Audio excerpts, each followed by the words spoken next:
Hai, kita sekarang lanjutkan pelajaran kita secara online, yaitu tentang sistem endokrin atau sistem hormon pada manusia. Pada kesempatan ini nanti kita akan melihat lebih jauh pengertian dari hormon. Kemudian kita akan melihat kelenjar-kelenjar endokrin yang menghasilkan hormon. Berikutnya kita lihat nanti perbedaan antara sistem hormon dan juga sistem saraf, dan apa-apa saja yang termasuk ke dalam kelenjar-kelenjar endokrin tersebut, dan hormon-hormon yang dihasilkan oleh kelenjar endokrin tersebut. Dan yang terakhir nanti kita akan melihat kelainan pada sistem endokrin yang terdapat pada tubuh manusia.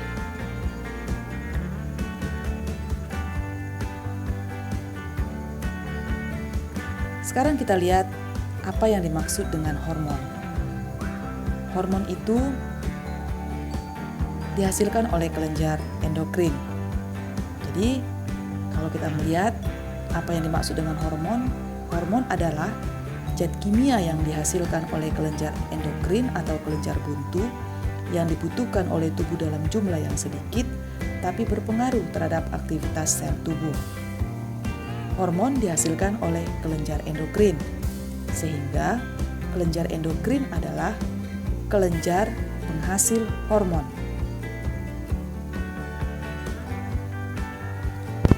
Di mana kelenjar ini tidak memiliki saluran untuk mengalirkan sekretnya. Makanya kelenjar endokrin disebut juga dengan nama kelenjar buntu.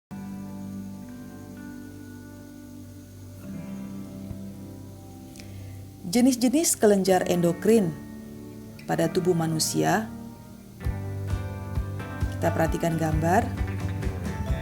Secara umum ada 8. Tapi nanti yang utama itu yang akan kita pelajari pada kesempatan ini ada 6. Yang pertama adalah kelenjar hipofisis atau kelenjar pituitari.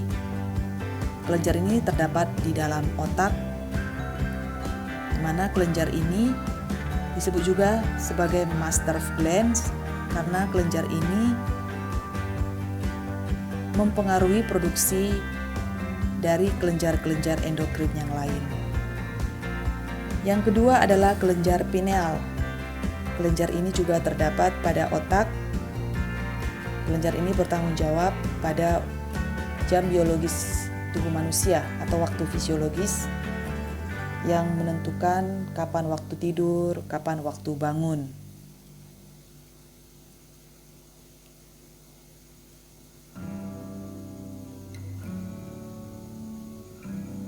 Kita lanjut lagi. Di bagian leher ada 2 kelenjar, yaitu kelenjar tiroid atau kelenjar gondok, dan di bawah kelenjar gondok nanti ada kelenjar paratiroid atau kelenjar anak gondok. Di bawahnya lagi ada kelenjar timus.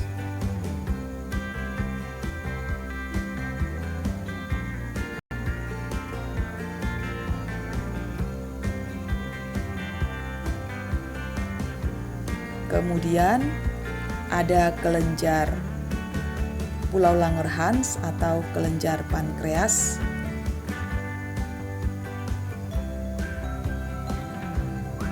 Selanjutnya ada kelenjar adrenal atau kelenjar anak ginjal atau kelenjar suprarenalis. Dan yang terakhir adalah kelenjar gonad, terdiri dari kelenjar ovarium pada wanita dan kelenjar testis pada pria. Jadi ada 8 kelenjar endokrin yang menghasilkan hormon pada tubuh manusia. Tapi pada kesempatan ini kita akan mempelajari 8 kelenjar endokrin yang utama pada tubuh manusia, yaitu kelenjar hipofisis, kelenjar tiroid, paratiroid, pankreas, adrenal, dan gonad. Bisa kita singkat atau bisa kita buat kata untuk membantu mengingatnya, yaitu kalimat handphone tidak punya padahal aku ganteng. Kita bisa ambil huruf awalnya saja di handphone tidak punya padahal aku ganteng. Jadi yang pertama itu hipofisis, kita ambil dari huruf pertama handphone, kemudian tiroid huruf pertama tidak, kemudian paratiroid huruf pertama punya. Selanjutnya pankreas atau pula Langerhans huruf pertama padahal, kemudian adrenal dari huruf pertama aku, dan yang terakhir adalah gonad dari huruf pertama ganteng. Jadi handphone tidak punya padahal aku ganteng. Hipofisis, tiroid, paratiroid, pankreas, kemudian adrenal, dan yang terakhir adalah gonad.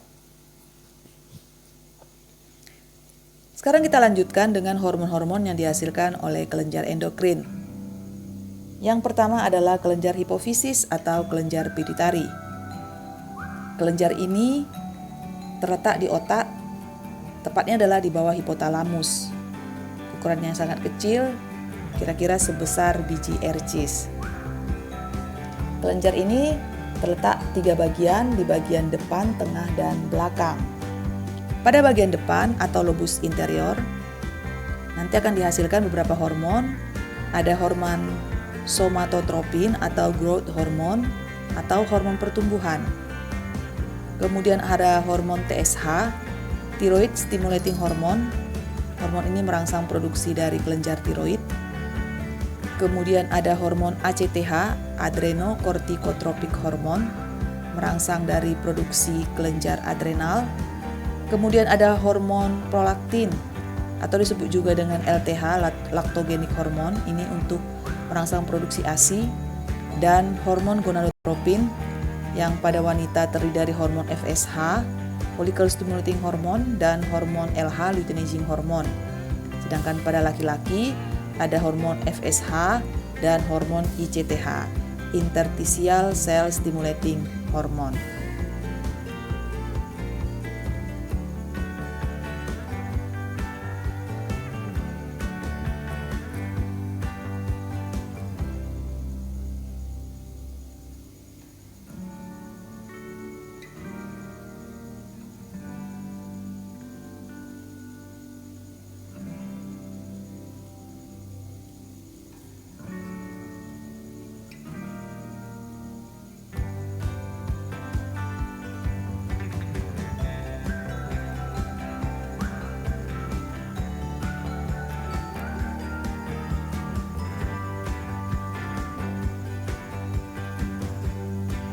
Kemudian bagian yang berikutnya adalah bagian tengah atau lobus intermediate dari kelenjar hipofisis. Ada hormon melanotropin atau hormon melanosit atau hormon MSH, melanocyte stimulating hormone.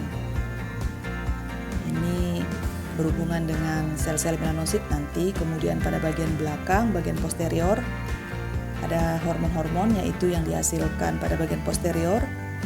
Hormon oksitosin ini berperan dalam proses kontraksi ketika masa persalinan, dan hormon ADH, antidiuretik hormon atau hormon vasopresin, ini berfungsi untuk mengatur kadar air pada ginjal. Jadi orang yang kekurangan hormon ADH ini. Yang kedua adalah kelenjar tiroid. Kelenjar tiroid ini terletak di leher, tepatnya adalah di bawah jakun. Hormon yang dihasilkan oleh kelenjar tiroid ini adalah hormon triiodothyronin, hormon tiroksin, dan hormon kalsitonin. Di mana fungsi daripada hormon-hormon yang dihasilkan oleh kelenjar tiroid ini sangat berperan dalam proses metabolisme dan suhu tubuh. Dan aktivitasnya dipengaruhi nanti dari yodium.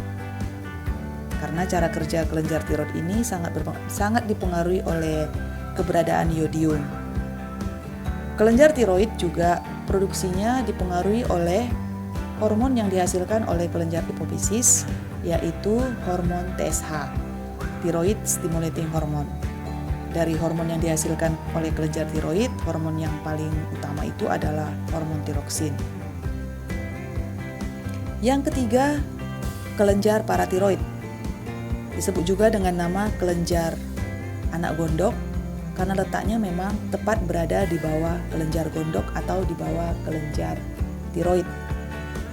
Kelenjar paratiroid ini menghasilkan hormon yang dinamakan dengan parathormon atau PTH, di mana fungsi daripada kelenjar paratiroid ini menghasilkan hormon parathormon. Fungsi hormon parathormon adalah meningkatkan kadar kalsium dalam darah.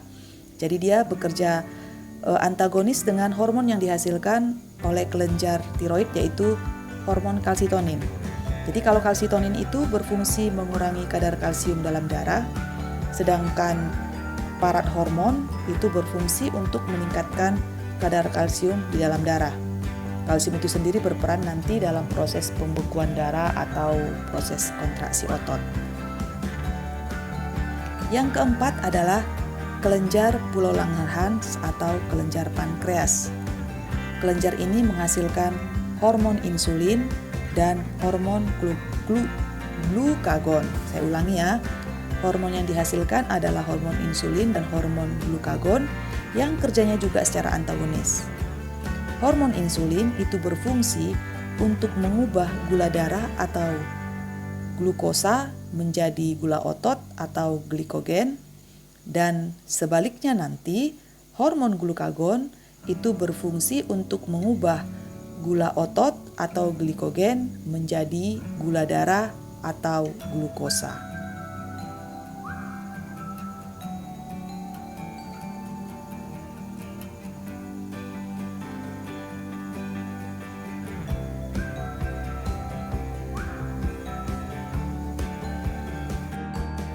Oke, sekarang kita lanjut ke hormon-hormon yang dihasilkan oleh kelenjar adrenal atau kelenjar anak ginjal atau kelenjar suprarenalis. Kelenjar adrenal ini tepat berada di atas ginjal, di bagian atas, terdiri dari dua bagian, yaitu bagian luar, bagian korteks, dan bagian dalam nanti bagian medula. Hormon yang dihasilkan oleh bagian korteks dari kelenjar adrenal itu ada 3, yaitu hormon mineralokortikoid atau aldosteron, hormon glukokortikoid atau kortisol, dan hormon gonadokortikoid atau androgen. Hormon aldosteron atau mineralokortikoid ini sangat berperan dalam pengaturan keseimbangan cairan dalam tubuh karena dia bisa berfungsi menyerap ion-ion, misalnya ion natrium.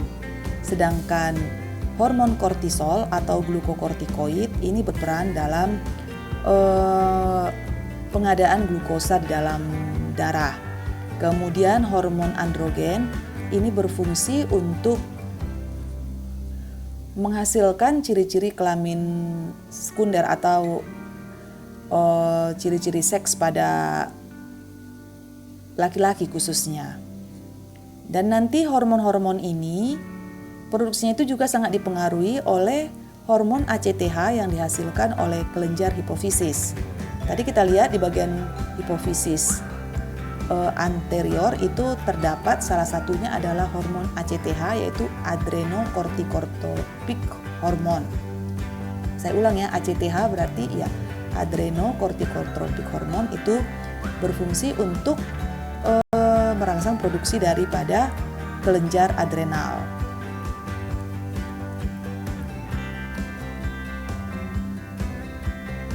Kemudian yang berikutnya nanti kita lihat adalah bagian medula.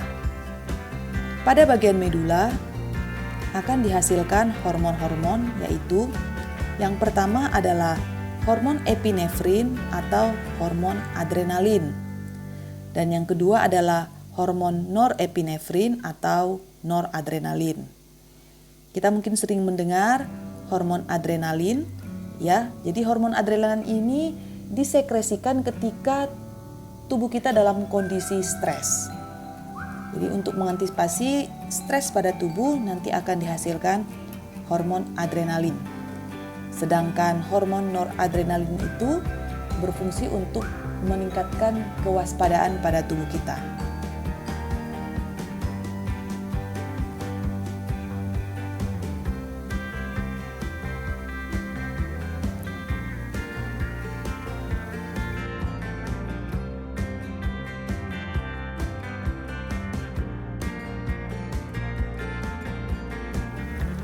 Yang keenam adalah kelenjar gonad atau kelenjar kelamin, di mana produksi pada kelenjar gonad ini sangat dipengaruhi oleh hormon gonadotropin yang dihasilkan oleh kelenjar hipofisis. Pada wanita, kelenjar gonadnya adalah kelenjar ovarium, di mana nanti kelenjar ovarium ini akan menghasilkan hormon estrogen dan hormon progesteron yang sangat berperan dalam proses menstruasi. Jadi nanti pada awal siklus menstruasi, hipofisis nanti akan menghasilkan hormon FSH atau follicle stimulating hormone untuk pertumbuhan ovum. Setelah sekresi dari FSH, kemudian kelenjar ovarium akan menghasilkan hormon estrogen. Jadi adanya FSH akan merangsang kelenjar ovarium memproduksi estrogen. Dengan adanya estrogen nanti yang dihasilkan oleh kelenjar ovarium, kemudian nanti akan merangsang kembali kelenjar hipofisis untuk mensekresikan hormon LH atau luteinizing hormone, di mana hormon LH ini berperan dalam proses ovulasi atau keluarnya sel telur dari ovarium. Ketika sel telur keluar dari ovarium, nanti akan meninggalkan folikel yang kosong atau corpus luteum. Dan corpus luteum itulah yang akan menghasilkan hormon progesteron. Jadi hormon progesteron ini dihasilkan oleh kelenjar ovarium, tepatnya adalah bagian corpus luteum. Fungsi dari progesteron ini adalah untuk memelihara endometrium rahim, atau bisa dikatakan progesteron ini berfungsi untuk mempersiapkan kehamilan. Sedangkan pada laki-laki, kelenjar gonadnya adalah kelenjar testis, dan hormon yang dihasilkan oleh kelenjar testis itu adalah hormon testosteron. Hormon testosteron ini sangat berperan dalam proses pembentukan alat kelamin sekunder pada laki-laki, misalnya munculnya jakun, kumis, dada semakin bidang. Kemudian fungsi lainnya juga untuk menghasilkan atau untuk membantu proses pembentukan sperma. Oh ya, pada wanita tadi, hormon yang berperan untuk merangsang pembentukan alat kelamin sekunder adalah hormon estrogen. Sekarang kita lanjut lagi yang terakhir, yaitu kelainan yang terjadi pada sistem endokrin. Maaf, saya ulang, kelainan yang terjadi pada sistem endokrin. Yang pertama adalah bagian kelenjar hipofisis. Pada kelenjar hipofisis, apabila kekurangan hormon somatotropin, kita sudah tahu tadi hormon somatotropin dihasilkan oleh bagian anterior daripada kelenjar hipofisis, akan menyebabkan penyakit kretinisme. Ini ciri khasnya adalah kerdil, jadi pertumbuhannya terhambat sehingga dia mempunyai bentuk tubuh yang sangat kecil. Sedangkan kalau kelebihan hormon somatotropin ini pada anak-anak akan menyebabkan penyakit gigantisme, jadi pertumbuhannya raksasa. Sedangkan apabila orang dewasa yang kelebihan hormon somatotropin ini akan menyebabkan penyakit yang dinamakan dengan akromegali. Jadi akromegali ini terjadi pertumbuhan yang tidak normal pada bagian-bagian tulang-tulang, tulang wajah, tulang tangan sehingga tidak simetri. Sedangkan kelainan pada bagian kelenjar hipofisis yang lain adalah apabila kekurangan hormon ADH atau vasopresin, di mana ADH ini dihasilkan oleh lobus posterior dari kelenjar hipofisis. Apabila kekurangan hormon ADH akan menyebabkan penyakit diabetes insipidus yang mengganggu proses penyerapan air di ginjal. Yang kedua adalah pada bagian kelenjar tiroid. Apabila kekurangan hormon tiroksin atau hormon T3 dan T4, kelebihan ya, mulai dari kelebihan akan mengakibatkan penyakit morbus basedowi. Ini metabolisme yang sangat cepat, sedangkan apabila kekurangan hormon T3 atau T4 atau tiroksin ini atau istilahnya adalah hipotiroid akan menyebabkan penyakit kretinisme juga. Ya, kretinisme, kemudian myxedema dan impisil. Jadi ada keterbelakangan mental. Bagian ketiga adalah kelenjar paratiroid. Apabila terjadi hipoparatiroid, kekurangan hormon paratiroid akan mengakibatkan rendahnya kadar kalsium atau istilahnya adalah hipokalsemia dan tingginya kadar fosfat dalam darah. Sedangkan apabila terjadi hiperparatiroid, yang dampaknya itu adalah terbentuknya batu ginjal.